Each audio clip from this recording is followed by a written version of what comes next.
maestro Pepe Reveles, flamante Premio Nacional de Periodismo, autor de libros como Necropolítica y Narcogobierno, las nuevas dinámicas de poder en México, y un libro de referencia en el caso Israel Vallarta y Florence Cassés, el Afer Cassés, la indignante invención de culpables en México, para que los busque.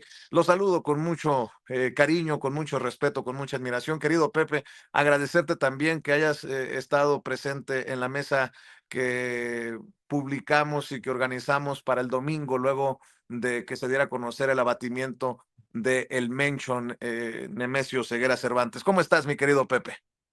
Muy buen día, Vicente. Pues hoy seguiremos hablando de ese tema, eh, si me lo permites, y lo haremos más tarde con mucha extensión para dar pormenores de la captura y la inspección de la casa, los videos que ya corren sobre esta mansión en la Sierra de Jalisco.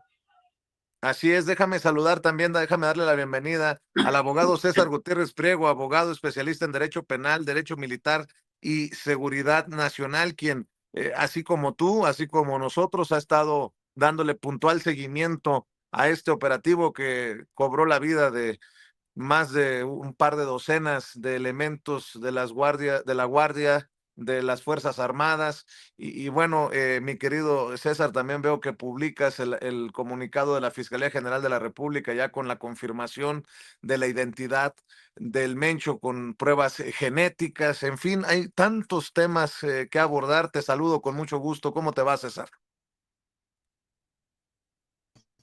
Muy bien, Vicente. Antes que nada, te felicito. Muy buenas preguntas hoy en la mañanera. Me gustó mucho.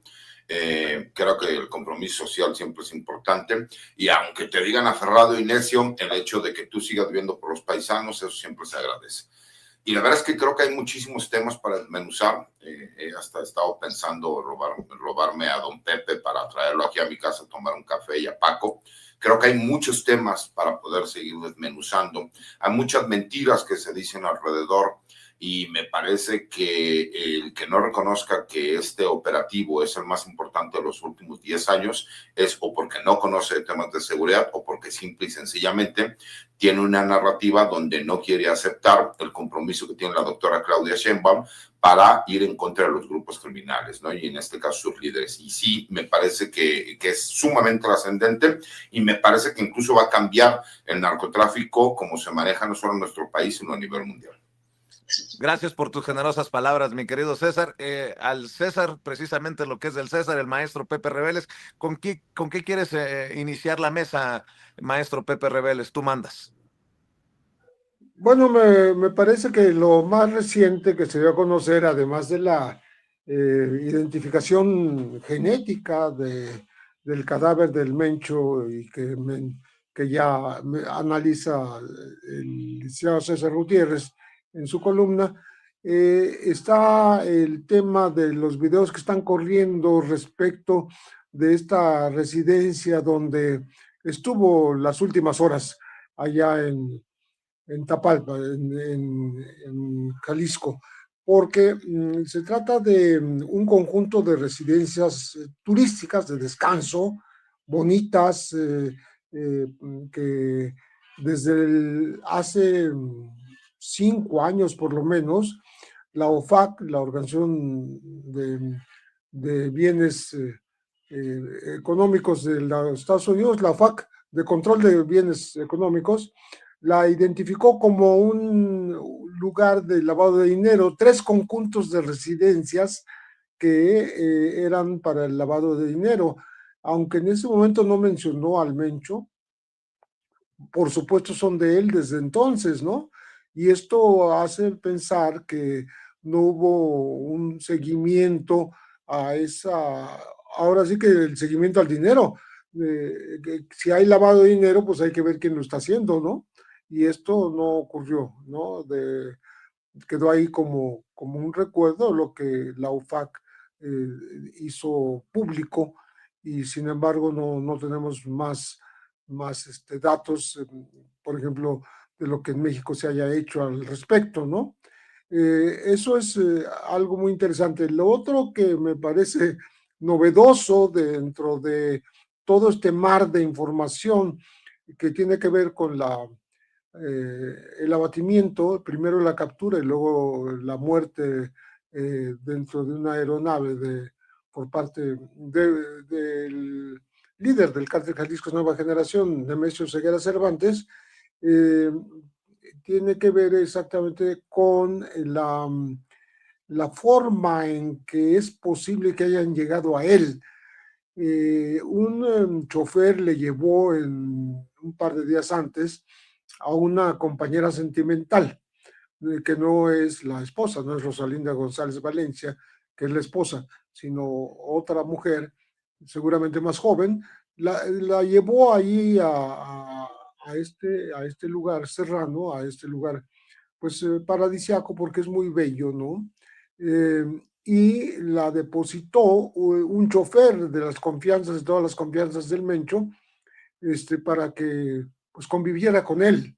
Y resulta que esta mujer estuvo ahí y luego pues al día siguiente se retiró, pero después de estar con el Mencho, y me da la impresión de que se estuvieron siguiendo tanto al chofer como a la mujer, las agencias de inteligencia de los Estados Unidos, que de esa manera lograron ubicar el paradero de Nemesio Ceguera, porque lo avistaron ya en la misma residencia una vez que se retiró esta mujer.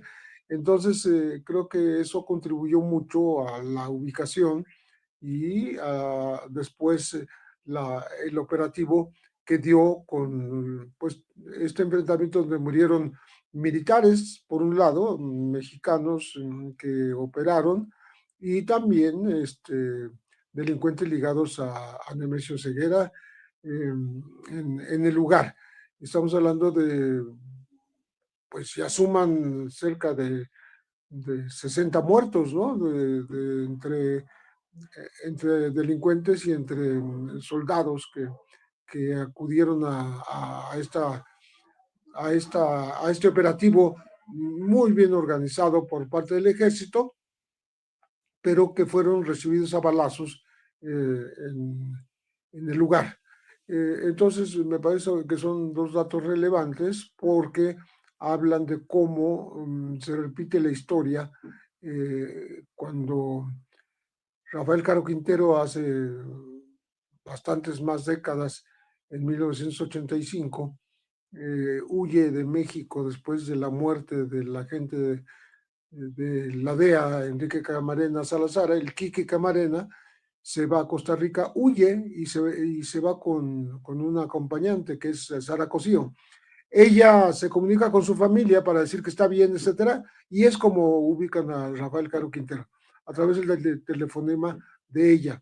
Acá me parece que es algo muy parecido lo que ocurrió con esta mujer que fue, pues, compañera sentimental del Mencho y que estuvo con él 2 días antes apenas del abatimiento del líder del cártel de Nueva Generación. Son entre muchos otros datos que seguramente en un rato más vamos a desmenuzar, me parece que hay que destacarlos. Sí, me parece ridículo, fíjate, César, tú que publicaste este comunicado de la Fiscalía General de la República, en donde anuncian que ya se identificó genéticamente el cuerpo, el cadáver de Rubén de Nemesio Oseguera Cervantes, que le andan buscando hasta a eso, pero ¿con qué? ¿En qué se basaron? ¿En un pelo del hijo? ¿En qué? Y dices tú, ay, güey, qué qué campañita se cargan esos odiadores pues del pueblo de México, ¿no? Del ejército mexicano. Y bueno, por cierto, veo que también le dedicas tu columna de esta semana al tema, al operativo y sobre todo esto, desmenuzar de qué va un operativo de esta envergadura. Fíjate, Vicente, cuando hablan de que en primer lugar quieren publicación de fotos y de datos, bueno, me parece que ellos al cubrir las notas saben que incluso sería un delito si el gobierno de México expone una fotografía. claro, la podrían filtrar, como vemos que se filtra mucha información, ¿no? Las pruebas de genética, para los que dicen, bueno, es que tenían a lo mejor el ADN, hay que recordar que incluso Nemesio Ceguera Cervantes ya había sido detenido en Estados Unidos, se obra constancia. Hay que recordar que él era policía municipal en Tomatlán, Jalisco.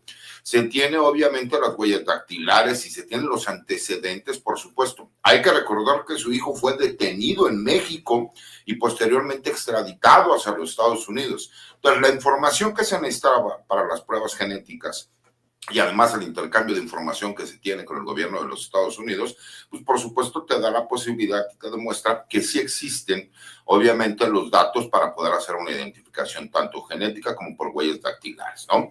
Entonces, creo que eso desmonta obviamente pues esta narrativa que traen. Lo que pasa es que sí, me parece que incluso hoy la presidenta te dijo algo que es muy cierto. Nosotros por medio de los canales oficiales tratamos de informar, analizaremos la desinformación de cómo se ha llevado a cabo. Lo que pasa es que para mí incluso muchos de ellos incurren en delitos sancionables por las leyes penales, ¿no? Porque de forma clara ellos mienten e incluso terminan propagando información que a todas luces es falsa, como este supuesto avión que están quemando en el aeropuerto de Jalisco, creado con inteligencia artificial, y que a unas sabiendas, aún así, ellos siguieron publicando y tratando de hacerlo pasar como si fuera esto real, lo cual, pues, por supuesto que genera una problemática dentro de la sociedad y una psicosis, ¿no? Pero yendo un poco más allá de toda esta cuestión que nosotros vamos analizando, el escuchar la sarta de teorías tan ilógicas que señalan, como decir que supuestamente ahora el gobierno demuestra que sí tenía una relación con Nemesio Ceguera Cervantes y con otros grupos criminales, tan es así que fueron a batirlo, me parece que no entienden todo el contexto y la realidad de lo que sucede. Estamos hablando del criminal considerado más peligroso y más agresivo dentro de su mismo grupo criminal, no solo de México, sino del mundo, ¿no? Alguien me decía que él no era el máximo traficante de drogas del mundo, sino que era el gobierno de los Estados Unidos. Y yo les decía, sí, pero estamos hablando de la figura. La figura como tal hay que recordar, o sea, este personaje no nació de un día para otro, no se hizo de un día para otro. Él tiene una serie de antecedentes, incluso de venta de drogas en los Estados Unidos, por los cuales fue detenido, purgó prisión y posteriormente fue expulsado y regresó a México. Y como en la mayoría de los estados sucede, muchos que ingresan como policías municipales, es la llave de entrada para conocer cuáles son, obviamente, las rutas criminales y los grupos criminales a los cuales él puede pertenecer. Y de ahí inicia todo un peregrinar en diferentes grupos criminales. Hay que recordar que incluso cuando él está con los Queenies, el Cártel del Milenio, ellos eran conocidos como los Matacetas, no sé si recuerdan, ¿no? Entonces, cuando la gente no entiende cómo él fue creciendo el auspicio del poder, primero estatal, por supuesto que debió haber existido también complicidad federal, pero él va creciendo a nivel estatal en la región del Bajío, en Jalisco, en Colima, en Nayarit.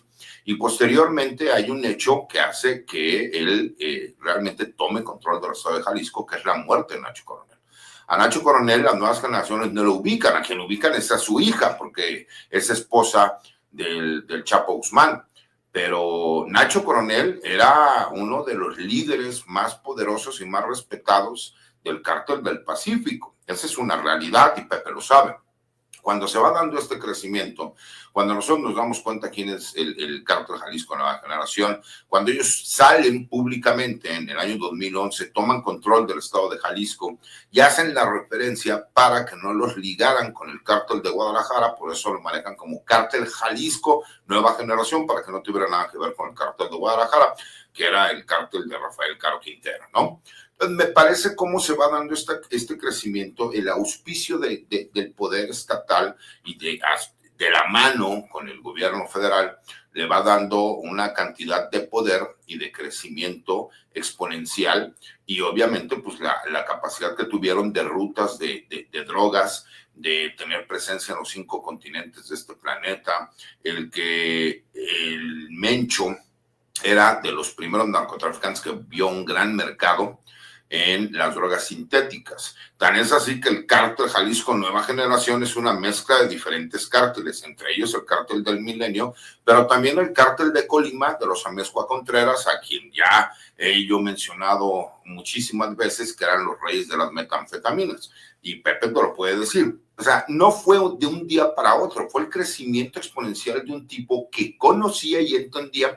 Y uno de los grandes éxitos del cártel Jalisco es que cuando estaban en el cártel del Milenio, ellos tenían una red de lavado de dinero que le lavaban dinero a los demás cárteles de las drogas. Y eso los hizo tener un poder económico incomparable con otros grupos criminales, los cuales les dio la oportunidad de seguir creciendo, ¿no? Entonces, me parece que es uno de esos puntos que están que analizar, mi querido Vicente, y para quien quieren hacerla la fácil, ¿no? ¿De dónde sacaron los datos? Bueno, pues si él estuvo preso en los Estados Unidos, si él estuvo como policía municipal en Jalisco, si su hijo fue detenido, si su esposa fue detenida, pues por supuesto que se tienen todas las pruebas genéticas que se necesitan hacer y las huellas dactilares y la información para poder corroborar. Así es, aguántenme tantito, Pepe, César, nada más un paréntesis para escuchar al general secretario de la Defensa Nacional, el general Trevilla, en la ceremonia del Día de la Bandera. Sobre todo, en este momento es conmovedor e importante retomar la celebración, la conmemoración del Día de la Bandera. Vamos a ver y escucharse. El secretario de la Defensa Nacional impulsó este magno proyecto.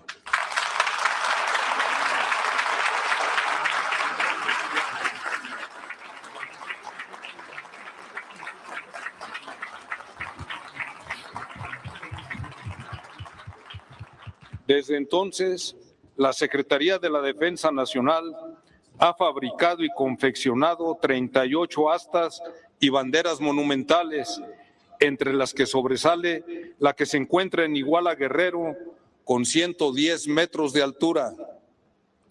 Estas astas monumentales se encuentran en todo el territorio nacional, desde la frontera norte en Tijuana, Baja California, hasta el sur del país, en Tapachula, Chiapas.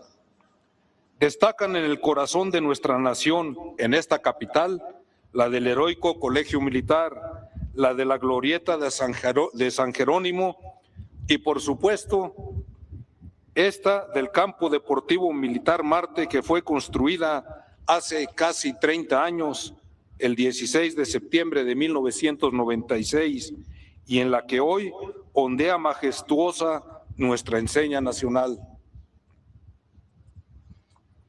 Amable auditorio, como podemos apreciar, la semilla de identidad nacional, sembrada hace muchos años por visionarios mexicanos, ha rendido frutos en el presente.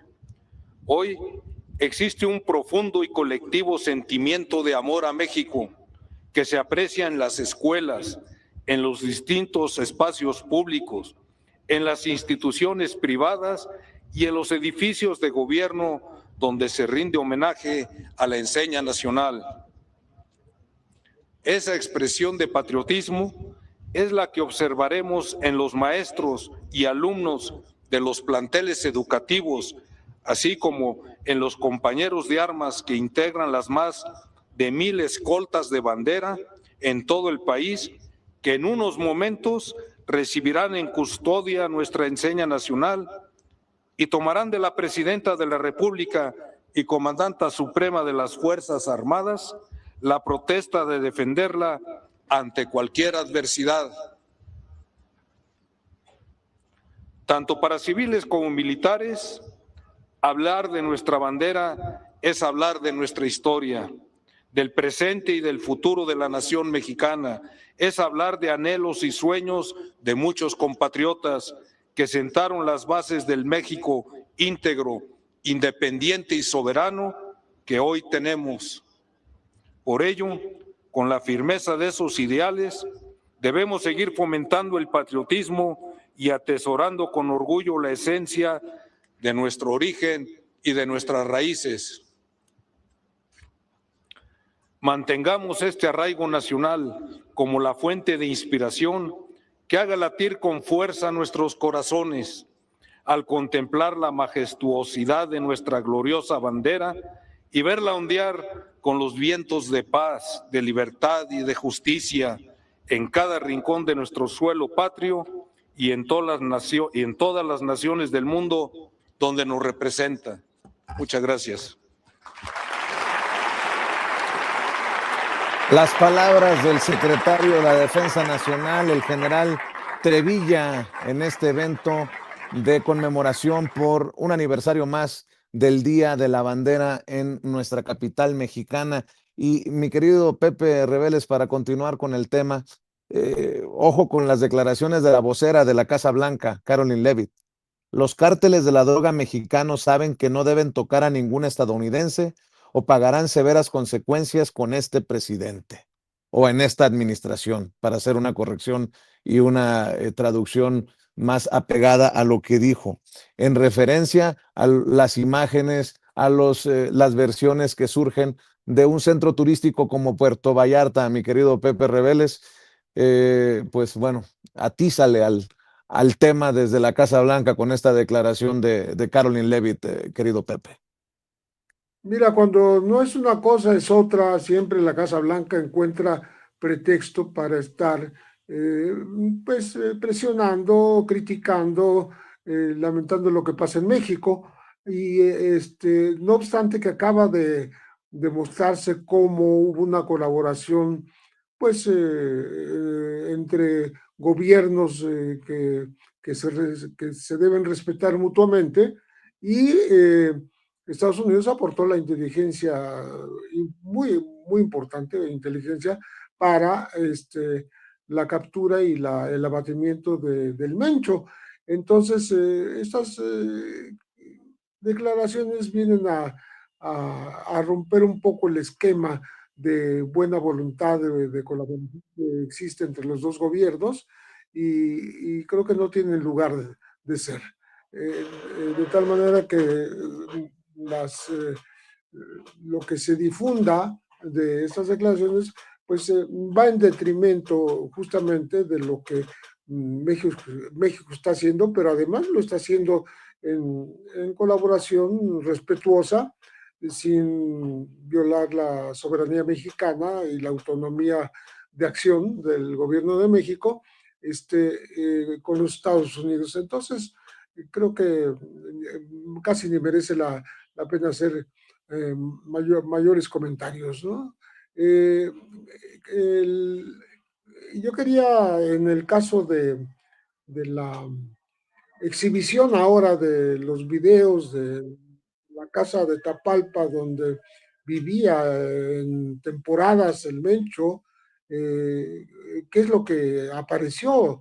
Apareció ahí el equipo, por ejemplo, para hacer diálisis que requería un individuo como el Mencho que tenía una enfermedad fuerte del hígado y tendría que dializarse constantemente. Siempre se preguntaba a la gente, ¿y dónde se dializa? Ah, bueno, pues iba ahí a Tapalpa y era un lugar donde lo podía hacer, y seguramente en otros de sus escondites, pero además se dice que él cargaba todo el equipo de diálisis y también el equipo personal humano de doctores y enfermeras, por donde él iba en cualquier lugar de la República a través de un transporte de una camioneta que llevaba el equipo médico para hacerle el tratamiento que necesitaba constantemente. Otra cosa que se encontró, además de este equipo de diálisis en la casa de Tapalpa, pues fueron figuras religiosas. Estaba la Santa Muerte, estaba la Virgen de Guadalupe, no sé si San Valverde también, pero varios santos más, que San Charbel me parece también, que dan idea de que el Mencho era un creyente. El ser creyente no quita lo delincuente, no quita lo criminal incluso, ¿no? Pero se muestra cómo hay una liga indisoluble en la historia de de los capos del narcotráfico, tanto en México como en Colombia, como en otros lugares, que están muy estrechamente vinculados a las figuras religiosas, ¿no? A la Santa Muerte aquí también, ¿no?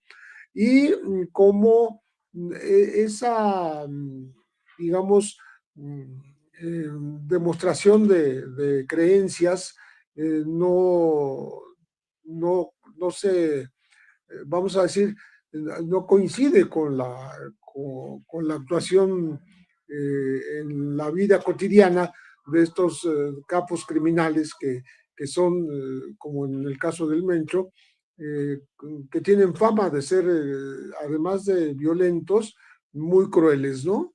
Muy sanguinarios.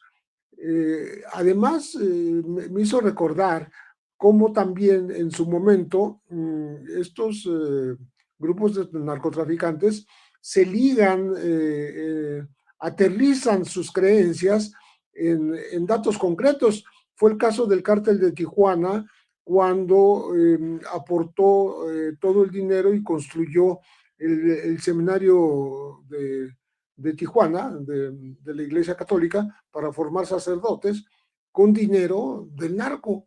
Y está debidamente comprobado por la historia cómo ellos son los que construyeron ese seminario, pues a ciencia y paciencia, con la complacencia, por supuesto, de la Iglesia Católica.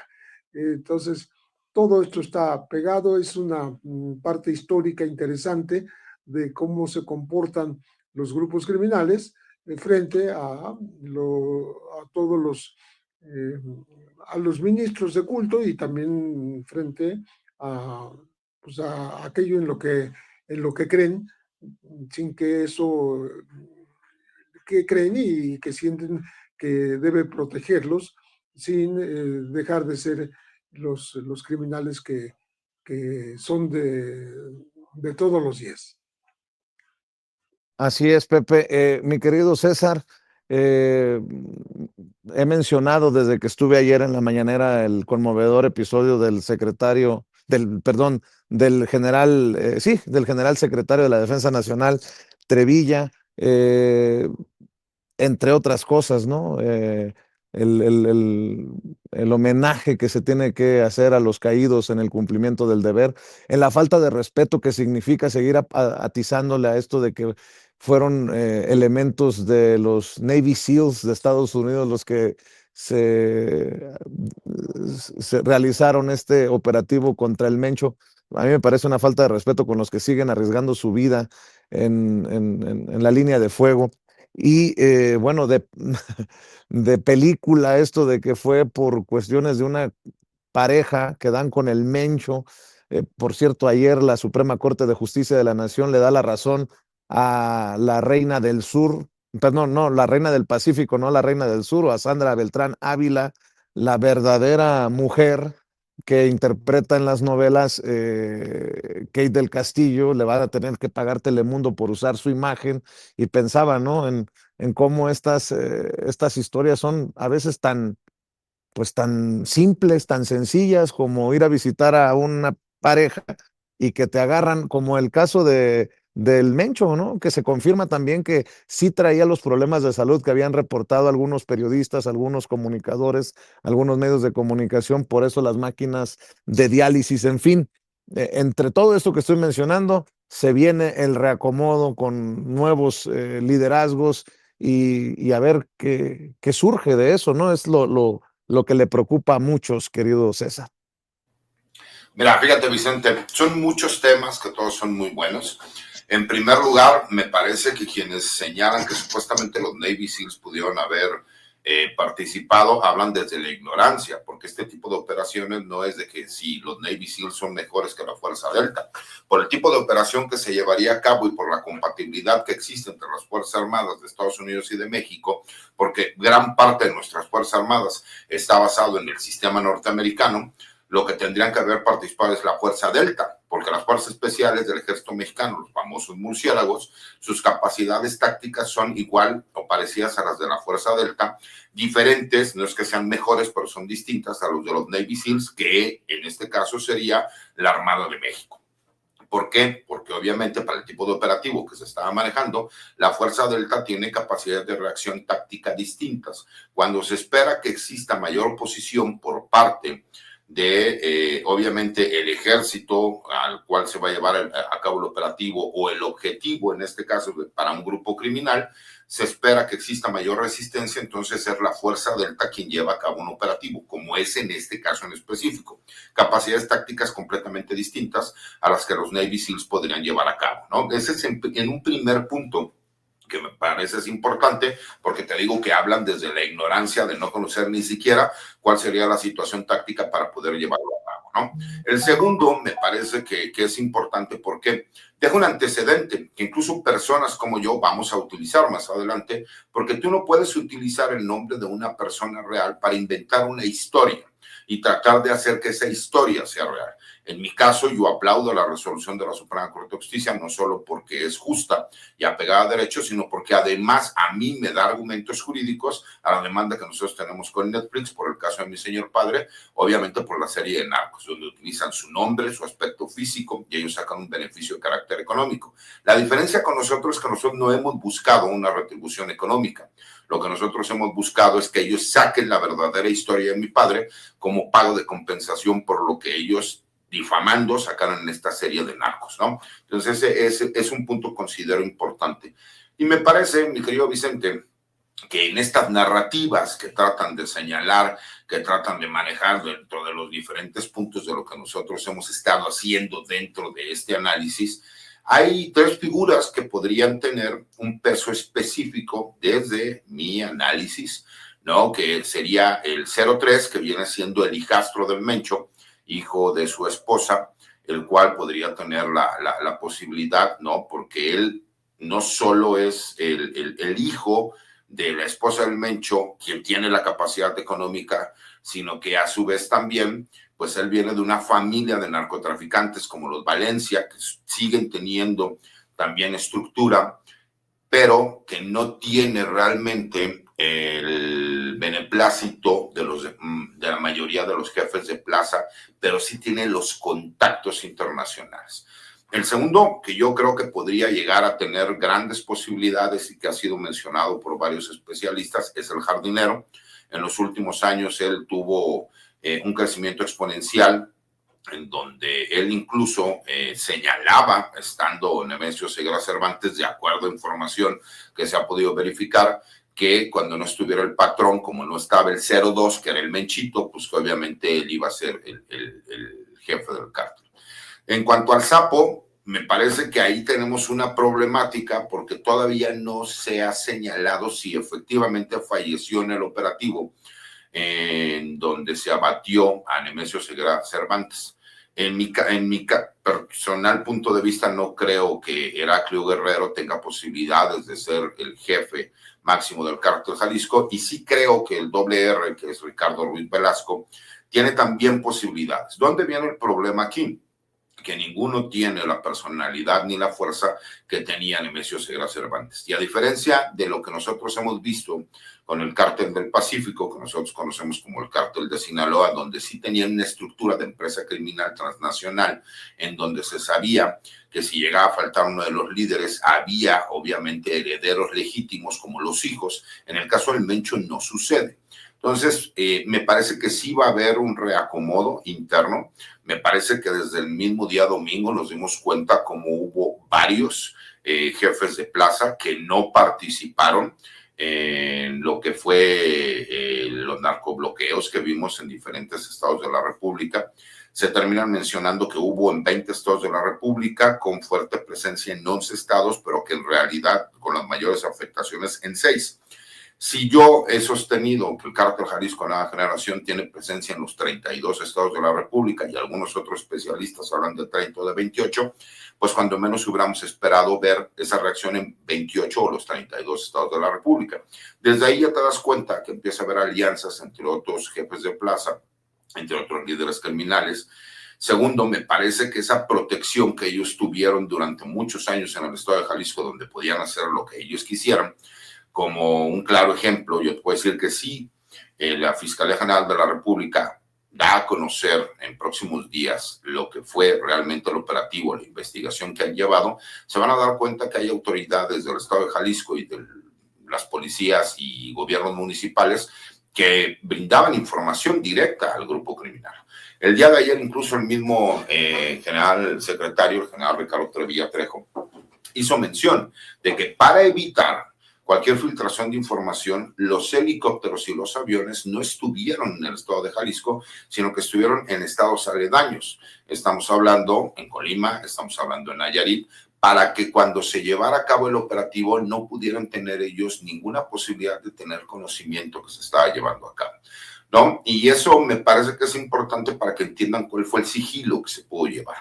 Para todos aquellos que mencionan que es que el operativo, la capacidad que tienen los grupos criminales en cuanto a la reacción, hay que recordar que dentro del operativo que se llevó a cabo, solamente hubo 3 elementos de fuerzas especiales del ejército mexicano que resultaron heridos. Uno que se encontraba grave, que ya salió de peligro, y los otros 2 que se encuentran estables. Lamentablemente, el personal militar de la Guardia Nacional que falleció era personal militar que se encontraba en el área de caminos en una zona cercana en el estado de Jalisco y que fueron emboscados por parte de este criminal que salió a ofrecer dinero para privar de la vida a militares y a guardias nacionales. Y que por supuesto pudimos ver que cuando el general Ricardo Trevilla Trejo, general de división, para quienes lo conocemos, sabemos que es un hombre fuerte, bragado, muy serio, de esos generales todavía de caballería antiguos, ¿no? Que son muy de palabra, se le quiebra la voz. ¿Por qué? Porque era normal que sus compañeros de armas que perdieron la vida de forma artera en cumplimiento del deber por un ataque cobarde de grupos criminales le duelen. Porque para él son sus hermanos, son sus hijos, y esa parte me parece que también humaniza lo que yo les he dicho durante años, ¿no? Los elementos del ejército mexicano también son padres, también son hijos, también son hermanos, también son abuelos, también sienten, también les duelen. Y el privilegio, como él lo señalaba, de ofrendar tu vida por México, me parece que eso es uno de los orgullos más grandes y de valor que nosotros podamos entender. Y eso me parece que fue el mensaje más importante cuando él recompone la postura y dice, cumplieron con la misión y demostramos que el gobierno de México tiene el poder suficiente y la autonomía para poder ir en contra de los criminales. Eso me parece que es el mensaje más fuerte, porque además la doctora Claudia Sheinbaum, como en su calidad de comandante suprema de las Fuerzas Armadas, inicia reconociendo el trabajo del personal militar y a su vez dando las condolencias al personal militar que perdió la vida en cumplimiento del deber. Pues yo te agradezco como siempre, César, abogado, por haber llegado a precisamente esta cita con la audiencia de Sin Censura, esta audiencia diferente e inteligente. ¿Por qué no cerramos invitando a que lean tus columnas, a que vean tus participaciones, a que estén al pendiente de lo que publicas en redes sociales, abogado? Mi querido Vicente, yo los invito a que me sigan en mi cuenta de X, anteriormente Twitter, que es @CesarGutiPrim, a mis videocolumnas que subo en TikTok, que es @CesarGutiPrim1, y a mi cuenta de YouTube como César Gutiérrez Priego, todos los martes mi columna en La Silla Rota y los jueves en el Heraldo de México. Y por supuesto aquí en mi casa Sin Censura, con mis amigos, que yo siempre agradezco a Dios, que no soy de muchos amigos, pero los pocos que tengo valen mucho la pena, aunque se anden peleando entre ellos. Te mando un abrazo, mi querido Vicente, y saludos a todas las personas que nos ven. Te mando un abrazo, mi querido César. Me preguntan por el maestro Paco Cruz. Creo que tuvo complicaciones por el tema de internet, mi querido Pepe Reveles. No sabemos exactamente cuál fue la situación, pero bueno, le mandamos un saludo al maestro Paco Cruz. Oye, Pepe, por cierto, ¿algún comentario sobre esto que se anuncia? Hay nuevos arrestos en torno al asesinato de Carlos Manzo. Estaba viendo que anuncia precisamente el fiscal del estado de Michoacán la captura de Alan N., quien habría facilitado la huida y resguardo de los sicarios que atacaron al alcalde Carlos Manzo, que fue asesinado el pasado 1 de noviembre en un acto público del Día de los Muertos. El fiscal yo que no solo participó en la logística del asesinato de Carlos Manso, sino que también está vinculado a otros crímenes recientes en la región, lo que echa por tierra pues el tinte político que le ha querido meter Grecia Quirós, la viuda de Carlos Manso y actual presidenta municipal de Uruapan. Es otro implicado que nada tiene que ver, todo parece indicar, con esa línea política en la que insisten desde el movimiento del sombrero, y no se le había prestado tal vez tanta atención porque se dio el 23, o sea, ayer, en medio de todo esto que ha surgido por el caso del abatimiento del Mencho, mi querido Pepe Reveles. Sí, eso es un caso, el de Carlos Manso, que no termina de cerrarse porque cada vez surgen más datos, sobre todo de complicidades dentro de la propia gente del municipio, cercana al propio Manso, que habrían participado como cómplices en su asesinato, los que habrían permitido el acceso de quienes dispararon y que estuvieron precisamente en el lugar y en la hora precisos, y que después huyeron, pero que tienen cómplices también.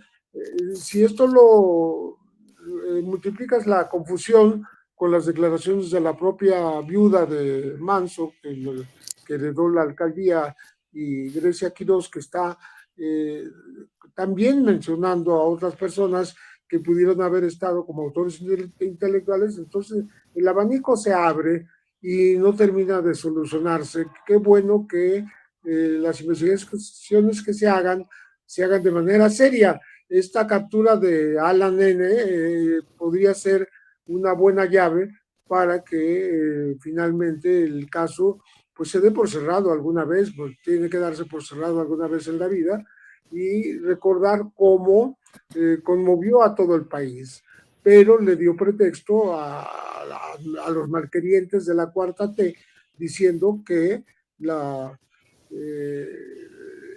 liquidación de este alcalde tuvo que ver con sus críticas a la Cuarta T, y que también se le descobijó, que se le retiraron los guardias que tenía por parte del gobierno federal. Entonces, el caso se ha enredado muchísimo, y pues yo lo que deseo es que finalmente se esclarezca, que haya, sobre todo, verdad y justicia. O sea, que no haya invención, que no haya culpables falsos, que en su momento obedezca esa detención a más intereses políticos que a los meramente judiciales, que tienen que ver con la liquidación de una persona que obviamente era muy, muy bien querida en Uruapan. Entonces, pues que avance la investigación, que este famoso Alan sea la clave del esclarecimiento total y final de un caso que a la sociedad mexicana consternó demasiado en su momento. Hace ya, estamos hablando, 1, 2, 3, 4 meses, ¿sí?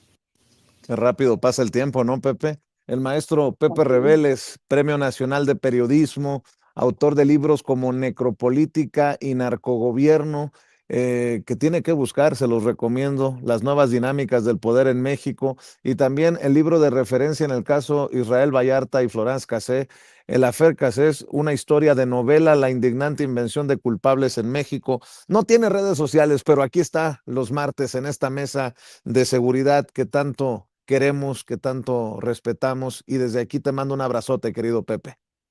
Muchas gracias, Vicente, y desde aquí también saludos a Paco Cruz. Claro que sí, el maestro Paco Cruz, que seguramente tuvo problemas de internet para conectarse, ya lo estaremos saludando mañana tempranito en la mesa de la mañanita, tempranito en la mañana, ya sabe, el maestro Paco Cruz, el maestro Jaime Hernández y el maestro Norman Pearl. Le pido que nos ayude con los likes.